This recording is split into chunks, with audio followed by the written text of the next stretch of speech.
What's up, people? What's going on, guys? All right, today is Friday, October 21st. I cheated and looked at the date because I don't know what today is because I don't have responsibilities. So today we are talking about Jay-Z and Kanye beefing.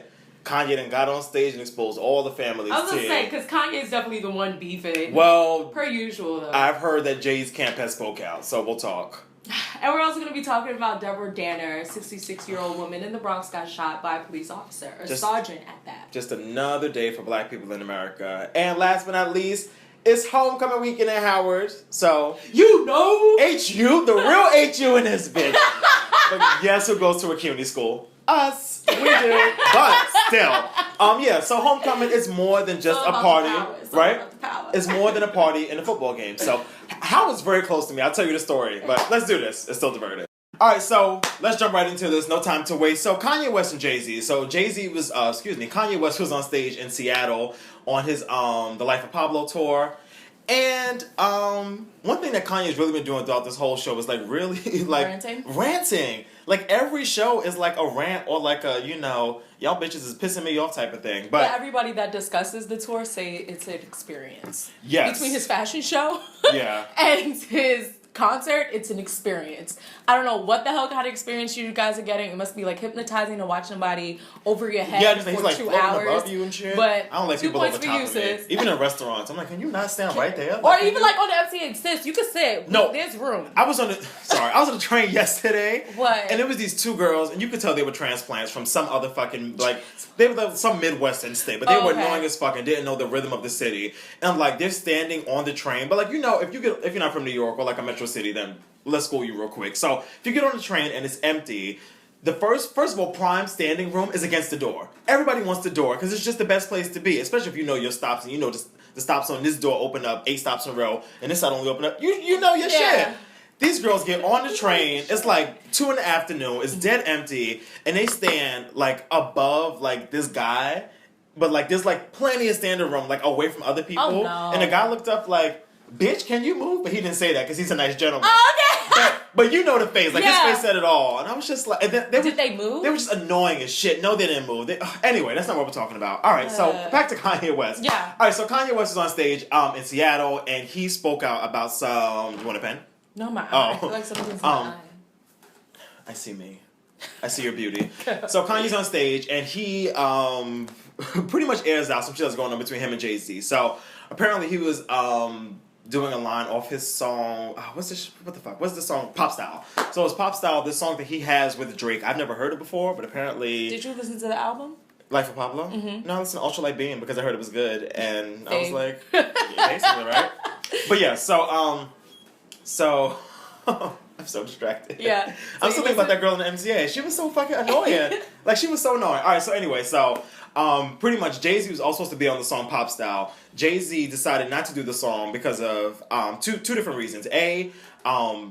Drake's album went straight to Apple Music, and Jay-Z owns Tidal, so that's competing, whatever. Right. And Jay-Z won, I think, a larger percentage of the song, and Drake wasn't able to give that to him because of the whole Apple Music deal. He also, which I didn't know that, but Meek Mill's apparently signed to Roc Nation Management. Okay. So I guess, in efforts to not, I guess somewhat shit on his artist, Jay-Z decided not to jump on the Drake track because that whole Drake Meek Mill thing, so on and so forth. So in the rant, Kanye complains that there's no Watch the Throne 2 can't happen because Jay-Z's too worried about money and politics and bullshit. Now, here's the thing. Have you ever heard Watch the Throne 1? Yes. Great album. I own it. And this is no shade. I didn't know we were waiting for Watch the Throne 2. Like, I thought Watch the Throne, just happened. Was it? Yeah, and I was like, okay, y'all did this moment. Like, I didn't know they was trying to do, a whole trilogy about, fucking watching Thrones. Kanye probably did. Yeah, exactly. So, anyway, Kanye's also upset because Jay-Z didn't come by their house after Kim got robbed. And I'm like, why would I come by your house after Kim got robbed if y'all got robbed? Like, when I want to stay as far away from, the robbery as possible, I wouldn't...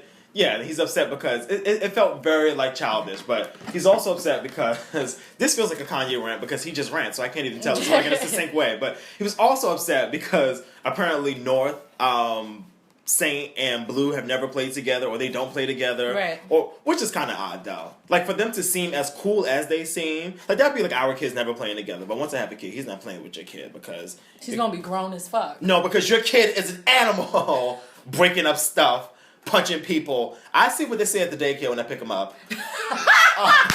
But anyway, yeah. So I think Kanye just has to understand that they're not friends.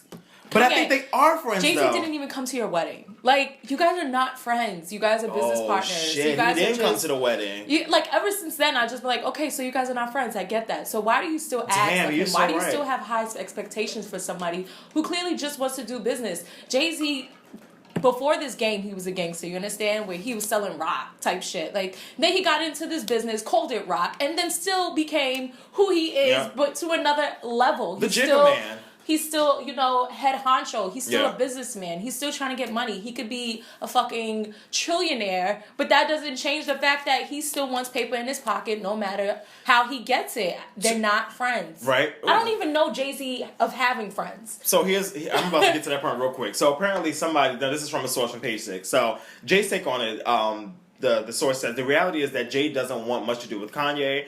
They go on, to mention, some other little petty stuff, but he says he just likes his own space and his privacy. And that's what has always struck me about the Carters. Like, the fact that, we didn't know Jay-Z and Beyonce were married until, 8 years after they were married. But, the fact that Kanye got on stage and did this, I knew Jay wasn't going to like that, because Jay doesn't like that, publicity. Yeah, he's not asking for it. He doesn't attack people in public. That's just not his MO. It's never been his thing. He'll get his boys to do it. Yeah, I guess. That's how I see it. I think Jay-Z is very... like you said, private, and I would totally respect that. And he's smart. The fact that he's a grown-ass man, and he's a grown-ass man from Brooklyn. The game hasn't changed for him. He just understands it better. Yeah. You understand? From the corner, what do people say? From the corner to the corner office. It's the hustle that he's always been about. And I think that... like a 125th Street book. I never heard that before, but it sounds... It's just that Kanye and Jay-Z, just from what I'm hearing, they cut from different cloth. Kanye does not come from some ghetto hood ass, with the streets. No, he's close enough. Close enough, but they grew up in the South Side. Close enough where it's his cousins. You know what I'm saying? When he went to his cousin's house, that's what he had to deal with. But he didn't grow up like that. I'm not trying to say Kanye's not about that life. But look who Kanye's family is. No shade, no tea. Because I know a lot of people say, including Nicki Minaj over the week, when she did her Marie Claire interview, she said, when they get on, you're going to leave your ass for a white girl. And that's exactly not Jay-Z's case. Jay-Z's mom is black, Jay-Z's father is black, Jay-Z's wife is black, and Jay-Z's daughter has a whole entire afro. You know what I'm saying? Jay-Z... Not a piece, a whole entire afro. You two are cut from different cloth, and I wish you can see that it's not business between you and Jay-Z. From what I can see, it really is that you guys are not the same. Why would you be friends? You guys don't have the same thing in common but music. And all of Jay-Z's friends, whoever's a friend of Jay-Z, we don't know them. They're not in the public eye.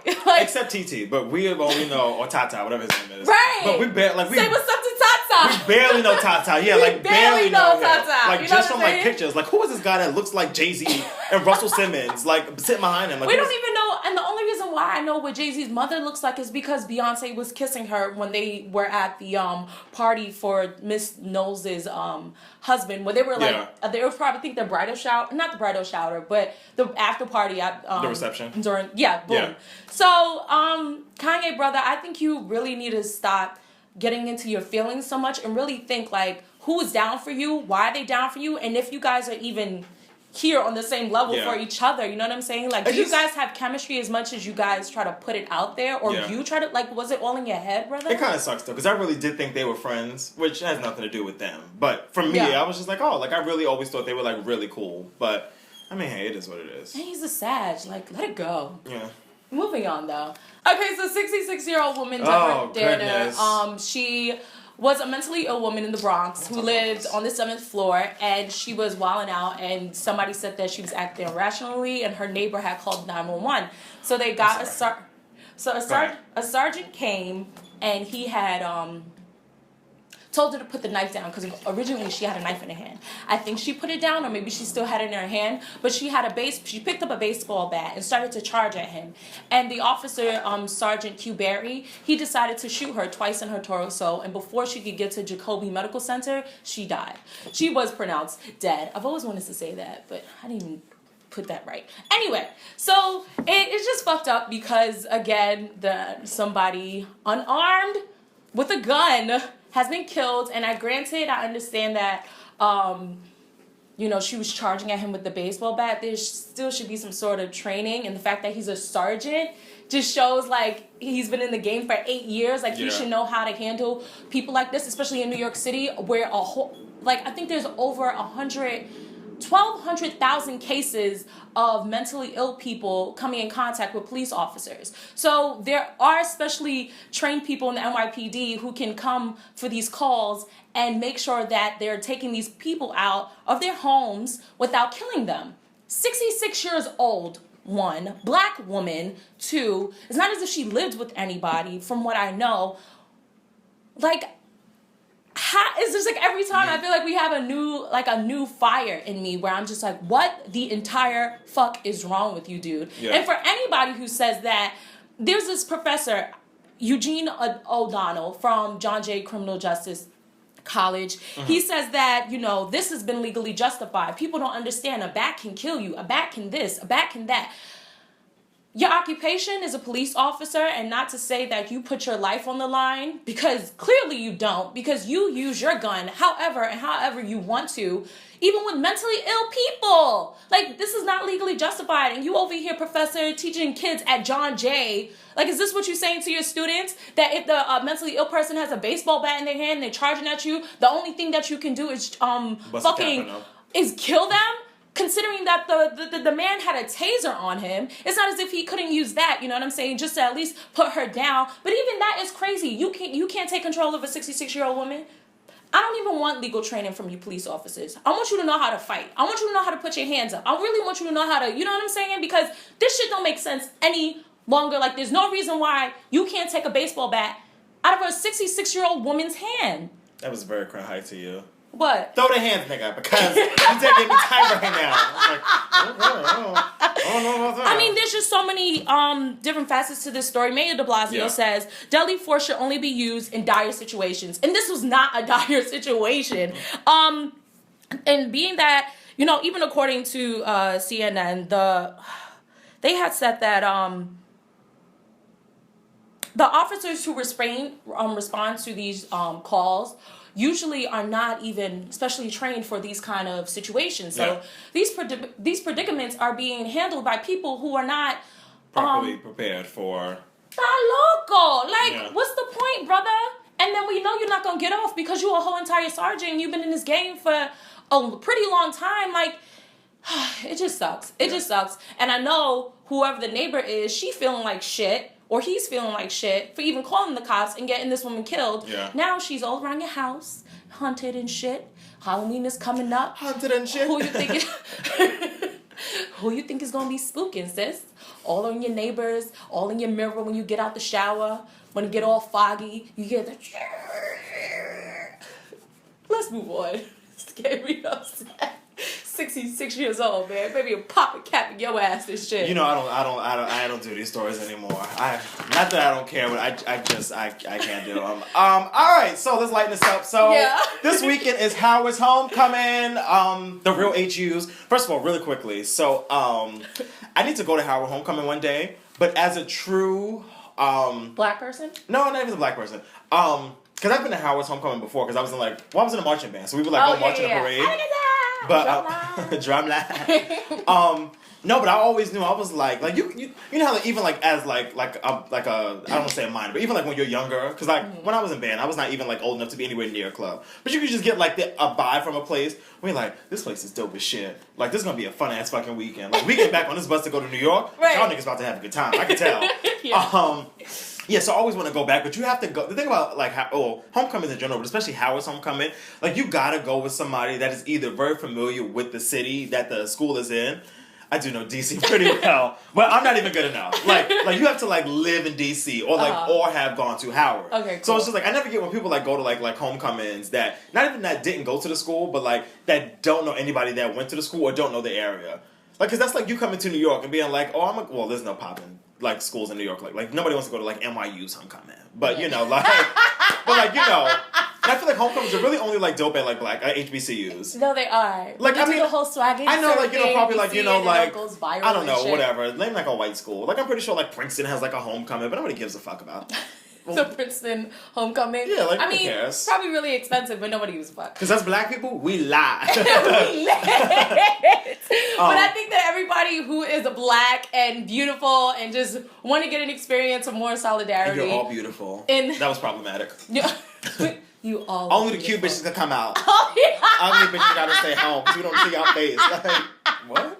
That's terrible. That's what you said. No, okay. All beautiful lives matter. All right, well, let me just get out of here. When they start firing shots, I don't want to be here.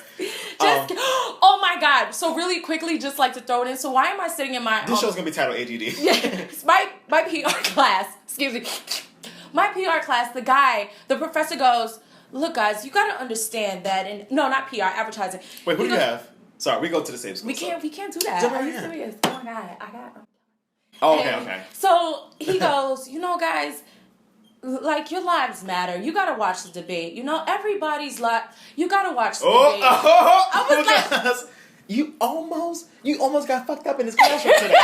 You almost got fucked up. And I said, wait in the front. I said, wait in the front just to hear your ass talk this whole entire hour, It's the first row of seats. You sit on the floor in front of those seats, crisscross applesauce, like whatever. But just to go back, yeah. Shout out to Complex Hustle because they're going to be out there. Shout out to Sid. I feel like everybody who goes to Howard, they come back here with an accent. She has I swear she's not even from... No, because DC is like, it's not the South, but it's kind of like the South. It is, and I hear her talk on the phone with her friends and she like, no, you better tell her because she ain't gonna go. And I'm like, who? Sis, you're not from... No, and a lot of people are like have accents. So shout out to Sid. Yeah, a lot of people have accents like dip back into them. Like if you like, even if you've been away, like I know Bethany from like that works on like Elvis in the Morning. Like when she goes back to Wisconsin, like it's like that. Like she slips into her like her accent so easily. I'm just like, girl, like you was there for like a weekend. Like it's so weird. So tonight is gonna be their so starting off tonight is gonna be their Yard Fest. Common's gonna be there. Fabulous is gonna be there. Faith Evans is gonna be there. Don't show your vagina, Faith. And it sounds like it's gonna be amazing. And yeah, shout outs to everybody that's going. And if you haven't gone, one day we'll all go together. And I think the great thing, diverted trips, right? And I think the great thing. Oh, now I'm going to homecoming within the next 3 years. Like I am. No, me too. But I think the great thing about, especially like homecoming, especially like at black schools specifically, is like, especially if you didn't grow up like, because I feel like, and it's so funny, Brittany from the podcast for Color Nerd, she went to Howard, but she grew up in like a very, I want to say predominantly white, but like a very white like neighborhood. Yeah. Which is why she was so adamant about going to HBCU, because she was like, I gotta find black people. Like I just have to find black people. Right. So like if you haven't like, you know, spent like a lot of your time around, like, especially like in like networking, social, like networking settings and like, you know, it's a great social time. Settings. Yeah, like I think it's good for moments like that. That was like, the first thing that popped in my mind, like networking down there was probably like it's not just about like the parties and the football game. I mean, that shit is lit too. Get somebody's business cards, stack them up, like,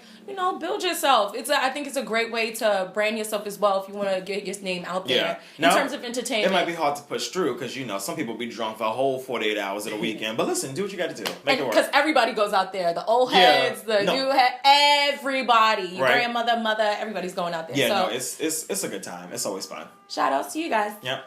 Oh, and then one more thing about Howard. So Howard is very near and dear to my heart. Tell the story. Because, well, you know them, but I don't know if some of y'all know them. But my best friend, Sydney and Asha, the way we like we were always like kind of cool through middle school, but like we took I want to say a college tour, but we just went to Howard, so we took a Howard tour. Like my drama teacher, he went to Howard, and he was like, that's why.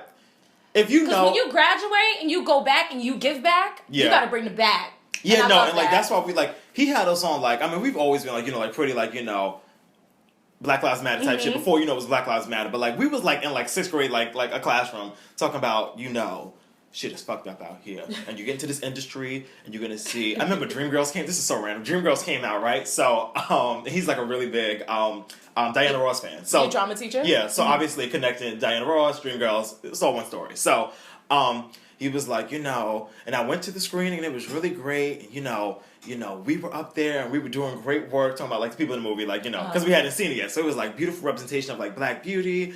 And then he says, and I got this book at the screening, and he holds up this book, which is basically just like, like Dreamgirls, like, like the picture book. And he's like, and I'm looking through like the cast, I'm like the crew members and like the lighting technicians, producers. And he's like, and there was none of us. There were only white people. And I said, nigga, I don't know what this really means right now, but I can tell this is important. Like, something about this is important. So I say all that to say, like, we've always been, like, I guess very woke, to say the least. But that was, like, the trip that, like, or that was, like, the time, like, that really, like, solidified our friendship. That's really dope. Like, oh, shit, like, we really are friends. So, like, Howard is always, like our, like, focal whatever. Anyway. That's why you guys are friends now. That's exactly. Cool. Yeah, the start of your friendship. Yeah. All right, so let's jump into this week's Slate Sis. It goes out to 2 people. The first one is just an honorary mention, just because every time she steps outside of her house with clothes on, we have to acknowledge her. Yeah. So Michelle Obama showed up on the scene with the gangster lean and this beautiful, well, everything she wears is beautiful, but this dress is actually really pretty. Yeah. This rose gold chain mail gown. I don't know what that means, chain mail, but I'm pretty sure one of you fashion girls will keep me posted. She has beautiful curves. She has a booty we just discovered in 2016, and her hair has grown a lot. Wow, disrespectful. I can't say that. She has a beautiful body. Yeah. But yeah, so... And the pictures came out of her... Versace. The pictures... I'm sure you saw the pictures of her looking like a stunning model. Yes. And then people are coming for her overbite. And I'm just like... She had that since the day I met her. I think you guys just never seen pictures. Matter of fact, I don't think I've ever seen pictures of her in that light, of her looking like... something other than an Obama. Like, she just... Yeah. It was something else that she brought out. Somebody on Twitter was like, look like Michelle Obama about to release the best R&B album of all time. Because they had one of her looking out the window. I was like, you are correct. You're all right, sir. And so Michelle Obama just gets it automatically. But it really... Well, not say really, but it especially goes out to Ava DuVernay, who produced probably one of the most talked about documentaries in a long time. 13th. Still haven't watched it, but it's my homework for this week, and I'm gonna watch it. So I watched it twice over the week, just because. Well, damn, look at you with all the free time. That's just an hour and a half long. I looked it up last night. Wow, yeah. Yeah, you had 3 hours to carve out. Don't say that, because then people think I have time to do things that I don't have time to. I don't want to do anything. It was a great documentary. 13 stands for it's just a representation of the 13th Amendment when they decided to abolish slavery in this country, but was it really abolished? So she goes into depth with several people that have been about Black lives since 1865. Since forever. And it's just really deep. Like, it goes so deep. And just while I was reading about this, because I've never actually read about the 13th. I heard about it, and then I just saw the movie, and I was like, oh! But now that I actually read about it, there was a quote that Frederick Douglass had created back when they created the amendment, and he basically predicted that over the years, they're just going to change slavery to a different name. So over the years, they had called it the peculiar institution, the social system, the impediment. And he said they will not call it slavery, but some other name. It will call itself by yet another name. And you and I and all of us had better wait and see a new form of this old monster will assume. And what new skin this old snake will come forth next. And what has come is Jim Crow, segregation, mass incarceration, institutionalized racism. The pipeline to prison. All that pipeline to prison, the war on drugs. So, and it's just been so many levels of this that you just gotta watch it. Michelle Alexander is in it. She's the author of the new Jim Crow, mass incarceration and the age of colorblindness. I need to read that. I want to start a book club. You want to start a book club with me? I have the book. Yeah, you have it? I thought you borrowed it from somebody. No, I definitely have. Yeah, let me get that shit. Yeah, let me get that shit. You got that new Jim Crow? Let me get that shit. No, as soon as I had my child, I became very about my shit. Sure did. I was like, girl, you can relax. No, and I don't know what it is. Like, everybody has their moment, and I guess my child just brought it out of me. So I got my Asasa Shakur. That book is really good too. And Angela Davis is also in the documentary, and it's a part where literally it makes me want to cry. I'm gonna put up a picture with a caption of it, but it's just so deep the way she talks about it, because she's naturally a very laid back person. Mm-hmm. So to know she was a social activist, it's just wow, you're really amazing. And she's been in conspiracies. She went to jail for 18 months. They tried to practically kill her in California. So please, if you think you know something about mass incarceration, watch the documentary. I promise you, you're going to learn something new. Yeah. No, it's so dope. I really can't, like, wait to, like, dive into it. Yeah. Because Ava just does great work, like, all around. Like, I feel like, I don't know. I'm sure Ava probably has been in this industry for God knows how long. Yeah. But these past 3 years for her just seem like, Ava. She's like really pop. Ava? She has like a really good interview on Another Round that you should listen to. Yeah? So, yeah, she was... Recently, Pusha T interviewed her, too, about this documentary. Pusha T? Yeah. All right, well, that wraps up this week's show. No, it's good. Make sure you get into her box. I ain't doing this today. It's good, I promise. Okay. All right, so make sure you guys subscribe. Yes. Right here. I'm at DJ Madam K. He's at _ Hey Malcolm. There you go. All right, love you for watching. We'll see you next time right here on Still Diverted. Peace out.